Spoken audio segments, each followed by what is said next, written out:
Morning students.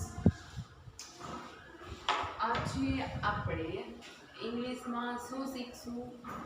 Already આપણે ABCD આવડી ગઈ છે. હું આ બધી વસ્તુ તમને એટલે યાદ કરાવું છું કેમ કે આ બધી વસ્તુ તમને આવડતી હશે તો જ આપણે ઇંગ્લિશમાં આગળ શીખી શકું, બરાબર? તો પેલી ABCD, બીજી ABCD, પછી કલમખડીઓ ઇંગ્લિશમાં, બારાક્ષરી આટલું આવડતું હશે તો જ આપણે આગળ ઇંગ્લિશ શીખશું. અને જો કાંઈ નહીં આવડતું હોય તો વાંધો નહીં, આપણે રિવિઝન કરી લઈશું અને પાછું જોઈ લઈશું. પણ અત્યારે આપણે શું શીખશું?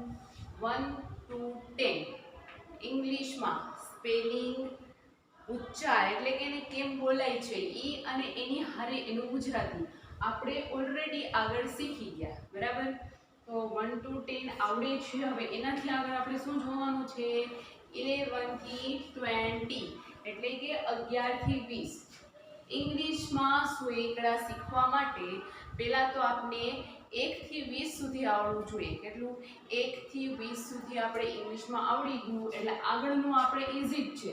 એ કઈ રીતે એની ટ્રીક છે એ હું તમને પછી કહીશ, બરાબર? એટલે 1 થી 20 સુધી તમને ઇંગ્લિશમાં આવડી ગયા છે સોએકડા, તો એનો મતલબ 1 થી 100 સુધી પણ આવડી ગયા. તો પહેલા આપણે 1 થી 10 સુધીનું જોઈ લીધું. હવે આપણે 11 થી 20 11 થી 20 સુધી ઇંગ્લિશમાં કેમ લખાય છે, એનો ઉચ્ચાર શું થાય છે અને એનું ગુજરાતી. તો ચલો આજે શીખીએ. Let's start. પહેલા આપણે લખશું ગુજરાતીમાં, પછી ઇંગ્લિશમાં. 11 ને ઇંગ્લિશમાં શું કહેવાય? જો કે આપણે બધાને ખબર જ છે પણ એક વખત આપણે રિવિઝન કરીએ છીએ. શું કહેવાય? 11. શું કહેવાય? 11.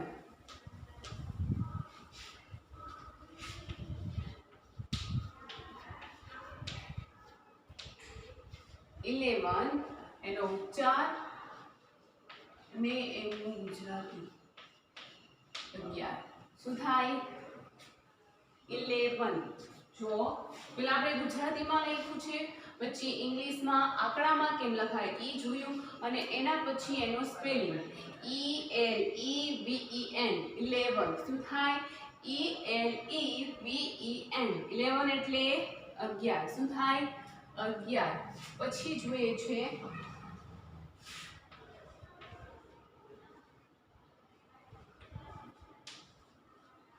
શું છે? 12. શબ્દોમાં કેમ, આંકડામાં કેમ લખાય એ આપણે જોયું, ગુજરાતીમાં કેમ લખાય એ બી જોયું. હવે નેક્સ્ટ સ્પેલિંગ શું થાય એનો? 12. શું થાય? 12. અને શું વંચાય? 12. આ છે એનો ઉચ્ચાર. આ ઇંગ્લિશમાં જે આપણે સ્પેલિંગ લખ્યો છે એને કેવી રીતે વંચાય એટલે કે એનો ઉચ્ચાર શું થાય એ આપણે વચ્ચે લખ્યું, બરાબર? હવે જોઈએ ગુજરાતી. જો કે આપણે બધા હોશિયાર જ છીએ એટલે આ તો આપણે ખબર જ છે, પણ તો બી એક વખત રિવિઝન કરવાનું છે. એના માટે આપણે જોયું ઇંગ્લિશમાં 11 કેમ લખાય તો આવશે ELEVEN 11 એટલે 11. એના પછી છે 12. શું છે? 12 એટલે કે 12. તો એનું સ્પેલિંગ શું થાય? TWELVE. શું થાય? TWELVE. 12 એટલે શું થાય? 12. શું થાય? 12. પછી જોઈએ નેક્સ્ટ 13. એને આંકડામાં ઇંગ્લિશમાં કેમ લખાય તો જોયો આપણે અહીંયા લખેલું છે, બરાબર? હવે એના પછી શું છે? એનો સ્પેલિંગ.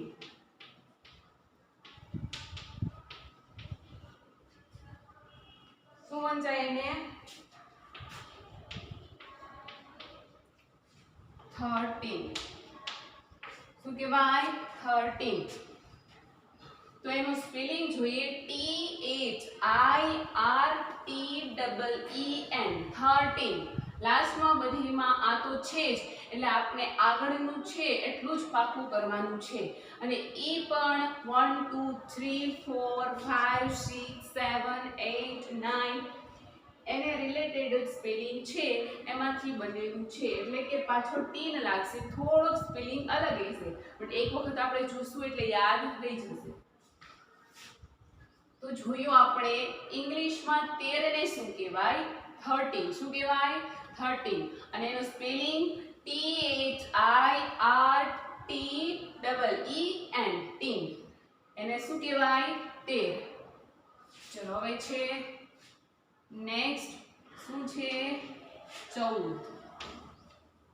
હવે રીતના લખાય. 14 ને ઇંગ્લિશમાં શું કહેવાય?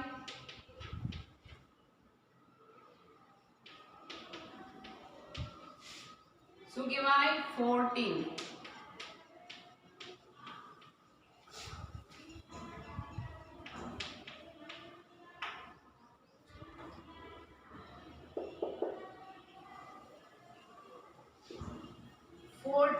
એનો સ્પેલિંગ ઇંગ્લિશમાં થાય છે જુઓ FOUR, ફોર અને ટીન. શું છે? 14. ટીન નો સ્પેલિંગ થાય TEEN. 14 એટલે શું થાય? 14. શું થાય? 14. પછી આવશે 15. શું આવશે? 15. એનો સ્પેલિંગ થાય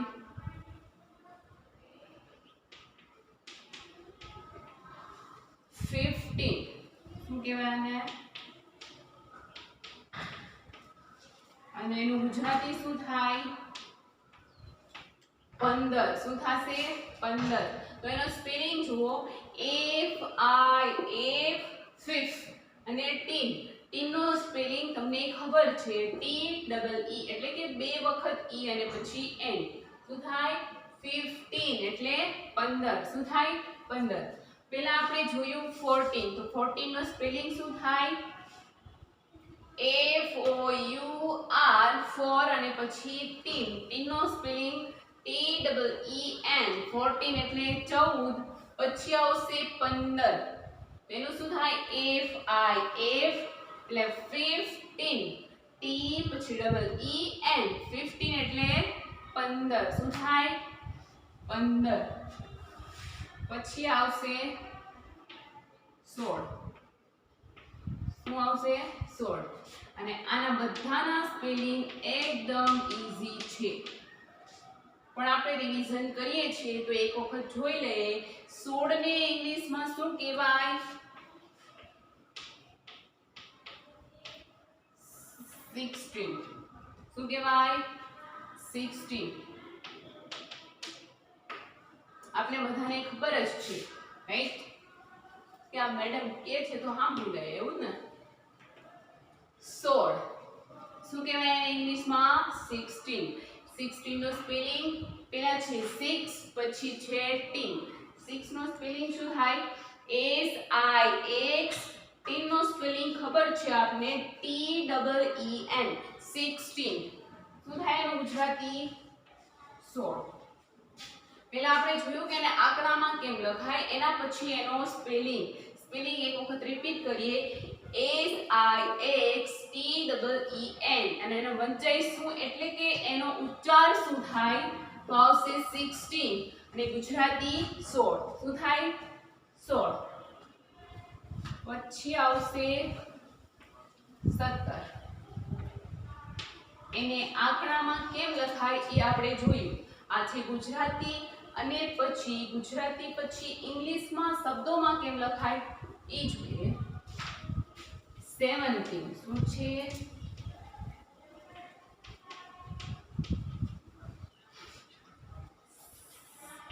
એનો ઉચ્ચાર થાય 17 અને ગુજરાતી શું થાય? 17. શું થાય? ચલો એનો સ્પેલિંગ જોઈએ. 17 એટલે આપણે ખબર છે કે પહેલા 7 તો આવશે જ, હારે ટીન એડ કરવાનું થાય. તો સ્પેલિંગ શું થાય? ACVEN. 17 એટલે TEEN. શું થાય? ACVEN. 7 પાર્ટ કરી નાખવાનો, એક હારે યાદ ના રહે તો 17 એટલે 7 નો સ્પેલિંગ ACVEN. પછી આવશે ટીન. TEEN. ટીન નો સ્પેલિંગ ઉચ્ચાર શું થાય એનો? 17. શું થાય? 17 અને ગુજરાતી 17 ડન પછી શું આવશે 18 અને 1 to 10 સંખ્યામાં કેમ લખાય આપને ખબર છે કે 18 આવી રીતના લખાય છે પછી આવશે સ્પેલિંગ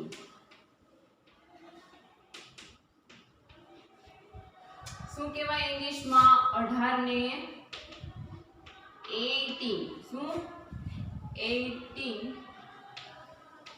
ગુજરાતી 18 બરાબર હવે જુઓ એનો સ્પેલિંગ પેલા 8 નો સ્પેલિંગ આપને બધાને આવડે જ છે 8 નો સ્પેલિંગ શું થાય EIGHT અને આપણે જોયું કે 11મી લાઈન એટલે કે 11 થી 20 સુધીની લાઈન છે એને આપણે બોલાઈશું 11 12 પછી 30 40 50 60 એટલે કે પાછળ બધાયમાં ટીન આવે છે વી નો મીન્સ કે આપણે બધાને ખબર છે તો 18 છે એમાં શું થશે પેલા 8 તો છે જ હારે ટીન એડ કરવાનું થાય સ્પેલિંગ શું બનશે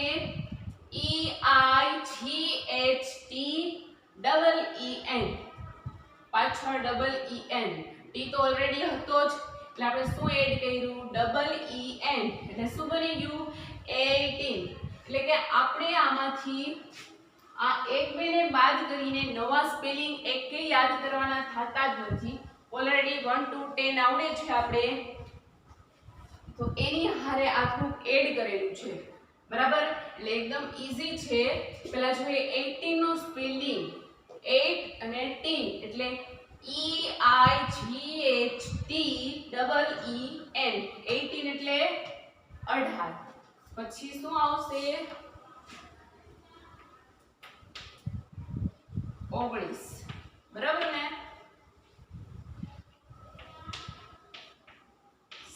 સ્પેલિંગ માં શું બને 19 શું બનશે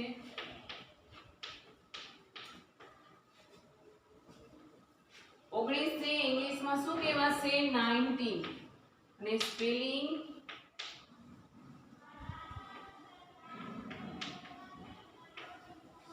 ગુજરાતી 19 અને જોઈએ સ્પેલિંગ સ્પેલિંગમાં આમાં પણ ઉપરની જેમ જ છે પેલા 9 છે અને એની હારે ટીન એડ કર્યું છે આપણે એટલે જો 19 શું થાય 19 અને સ્પેલિંગ શું થશે 9 નો સ્પેલિંગ ઓલરેડી આપને ખબર છે NINE અને હારે ટીન TEEN 19 એટલે શું થાય 19 બરાબર આ બધામાં સેમ આપણે એવું જ કર્યું છે 1 થી 10 સુધીના સ્પેલિંગ આપને આવડે છે તો એમાં ઈ સ્પેલિંગ અને એની હારે ટીન એડ કર્યું છે એટલે શું થયું 16 17 18 ને 19 સ્પેલિંગ શું બન્યો 19 નો NINE 9 પછી આવશે ટી TEEN 19 એટલે 19 શું થાય 19 પછી આવશે લાસ્ટ